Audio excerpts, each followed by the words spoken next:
नमस्कार, सांकेतिक भाषा के इस विशेष बुलेटिन में आप सभी का स्वागत है। आपके साथ मैं हूं शहला निगार और मेरे साथ हैं मेरी सहयोगी बीना सिंह, जो साइन लैंग्वेज में आप तक खबरों को पहुंचाएंगे। शुरुआत करेंगे हेडलाइंस के साथ।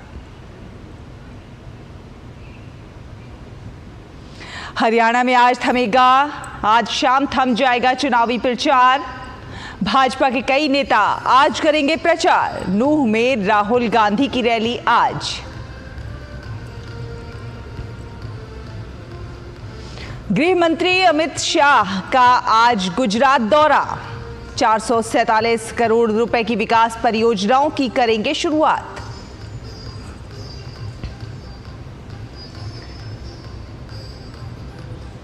बिहार के कई नए इलाकों में घुसा बाढ़ का पानी। बाढ़ से 17 जिलों के 15 लाख से अधिक लोग प्रभावित।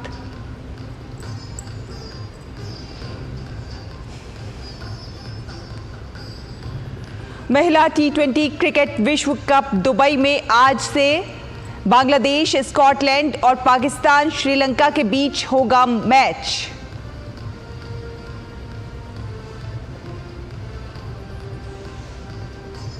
शारदीय नवरात्र आज से शुरू। सुबह से मंदिरों में भक्तों का तांता। पहले दिन मां शैलपुत्री स्वरूप की पूजा।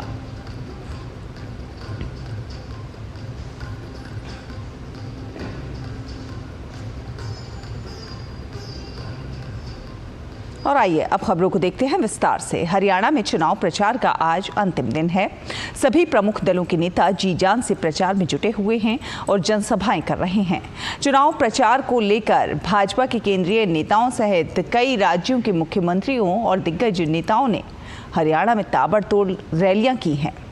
केंद्रीय मंत्री नितिन गडकरी कैथल की कलायत विधानसभा और चरखी दादरी की बाढ़ड़ा विधानसभा में प्रचार करेंगे। असम के मुख्यमंत्री हेमंत बिस्वा शर्मा अंबाला में जनसभा करेंगे। वहीं भाजपा के दिग्गज नेता राजनाथ सिंह महेंद्रगढ़ और बाढ़ड़ा में विधानसभा में रैली करेंगे। तो वहीं कांग्रेस भी राज्य के मतदाता को साधने के लिए राज्य भर में चुनाव प्रचार जोर शोर से कर रही है। कांग्रेस के दिग्गज नेता राहुल गांधी आज नूह में जनसभा को संबोधित करेंगे। इसके अलावा कांग्रेस नेता और राजस्थान के उप मुख्यमंत्री सचिन पायलट सहित कई स्टार प्रचारक आज भी शहर में कांग्रेस प्रत्याशियों के लिए वोट मांगेंगे। हरियाणा की सभी 90 विधानसभा सीटों पर 5 अक्टूबर को वोट डाले जाएंगे और नतीजे 8 अक्टूबर को आएंगे।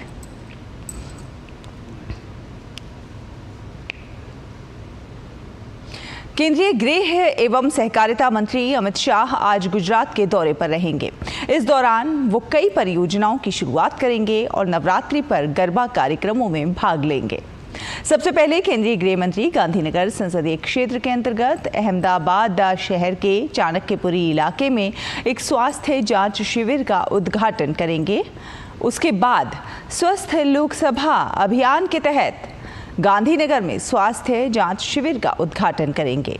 इसके साथ ही 16 सिविल अस्पताल में टेली पुनर्वास केंद्र और साउंड प्रूफ रूम का लोकार्पण करेंगे। अमित शाह भदज क्षेत्र में नवनिर्मित सब्जी मंडी और सरकारी प्राथमिक विद्यालय का उद्घाटन करेंगे। साथ ही साथ विचार ट्रस्ट द्वारा संचालित नवनिर्मित विश्व के एकमात्र धातु पात्र संग्रहालय का लोकार्पण और नवनिर्मित पुलिस आयुक्त कार्यालय का उद्घाटन करेंगे। इसके बाद गृह मंत्री वाइब्रेंट गुजरात नवरात्रि महोत्सव 2024 का उद्घाटन करेंगे और नवरात्रि के अवसर पर जोधपुर वार्ड और मकरबा में आयोजित रास गरबा महोत्सव में शिरकत करेंगे। राष्ट्रपति द्रौपदी मुर्मू आज से राजस्थान के 2 दिवसीय दौरे पर रहेंगी। आज राष्ट्रपति उदयपुर में मोहनलाल सुखाड़िया विश्वविद्यालय के 32वें दीक्षांत समारोह में शामिल होंगी। वो कल राष्ट्रपति माउंट आबू में प्रजापिता ब्रह्म कुमारी ईश्वरीय विश्वविद्यालय द्वारा आयोजित स्वच्छ और स्वस्थ समाज के लिए आध्यात्मिकता विषय पर आयोजित वैश्विक शिखर सम्मेलन में सम्मिलित होंगी। इसके बाद वो राजस्थान सरकार द्वारा बांसवाड़ा के मानगढ़ धाम में आयोजित आदि गौरव सम्मान समारोह में भी शामिल होंगी। बात करें बिहार की, तो बिहार के कई इलाकों में अभी भी बाढ़ का खतरा मंडरा रहा है। बाढ़ के कारण 17 जिलों के 15 लाख से अधिक लोग प्रभावित हुए हैं। दरभंगा, सीतामढ़ी, चंपारण, कटिहार, खगड़िया और मधेपुरा में बड़ी संख्या में लोग बाढ़ से घिरे हैं। सड़कों पर भी 2 से 3 फीट पानी बह रहा है। आपदा प्रबंधन विभाग के मुताबिक बुधवार को भी वायुसेना के हेलीकॉप्टर की मदद से राहत कार्य चलाया गया। करीब 90,000 सूखे राशन पैकेट बांटे गए। अब तक लगभग 2,60,000 पीड़ितों को एसडीआरएफ और एनडीआरएफ ने निकाला है। एसडीआरएफ की 17 और एनडीआरएफ की 16 टीमें इस कार्य में जुटी हैं।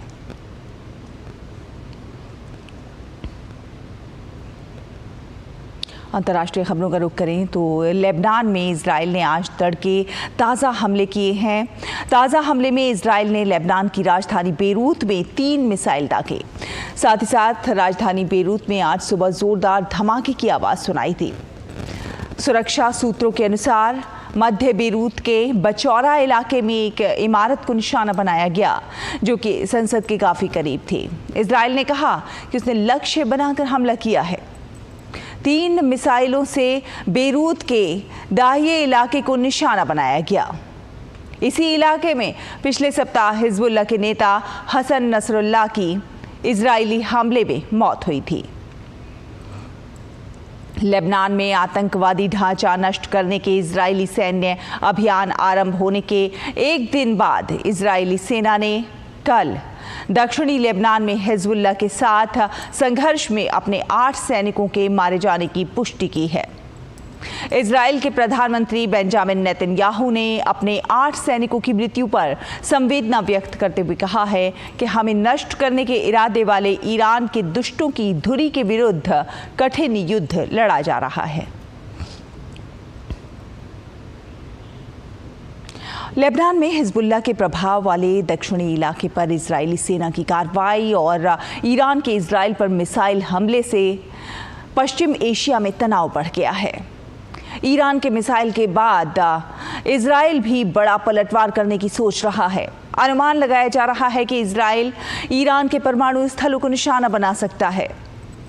अमेरिकी राष्ट्रपति जो बाइडेन ने कहा है कि वे ईरान के मिसाइल हमले के जवाब में उसके परमाणु स्थलों पर किसी भी इजरायली हमले का समर्थन नहीं करेंगे।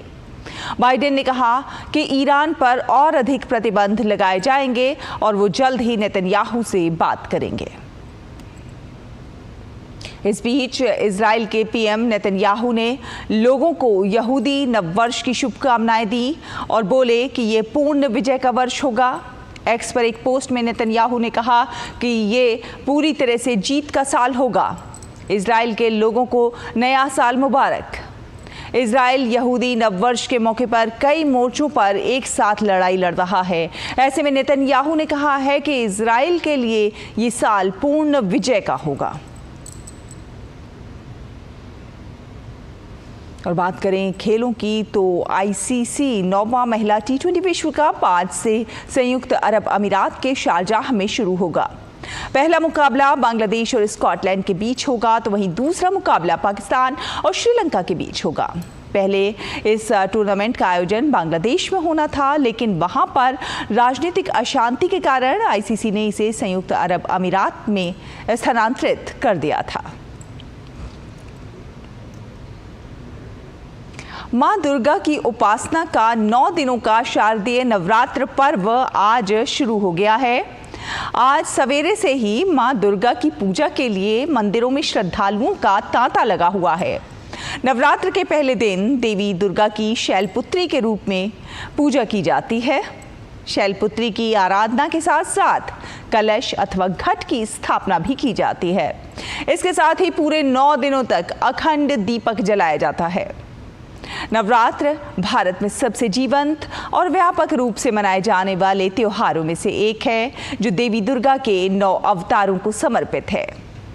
राष्ट्रीय राजधानी दिल्ली में झंडेवालान छतरपुर मंदिर, वहीं मुंबई के मुंबा देवी मंदिर सहित अन्य मंदिरों में श्रद्धालु पूजा अर्चना के लिए पहुंच रहे हैं। और खबरों की दुनिया से जुड़े रहने के लिए अब डीडी न्यूज़ की खबरें और updates YouTube, Facebook, Twitter, Instagram और हमारी वेबसाइट्स पर भी उपलब्ध हैं। आप इन्हें फॉलो कर सकते हैं और सब्सक्राइब कर सकते हैं। इसी के साथ इस विशेष बुलेटिन में फिलहाल इतना ही। मुझे बीना को और हमारी पूरी टीम को दीजिए अनुमति। नमस्कार।